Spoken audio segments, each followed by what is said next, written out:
আজকের এই ঐক্যের মঞ্চে আমরা আল্লাহর নামে শপথ করছি, মাদক, জুয়া, চুরি, সুদ ও যৌতুকের অন্ধকার শক্তির বিরুদ্ধে আমরা সর্বশক্তি দিয়ে লড়ব।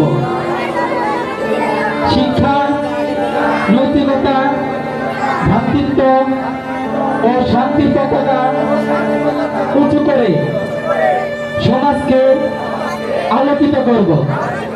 নিজেদের পরিবার, সমাজ ও প্রজন্মকে সৎ পথে পরিচালিত করার জন্য আমরা সর্বদা সচেষ্ট থাকব।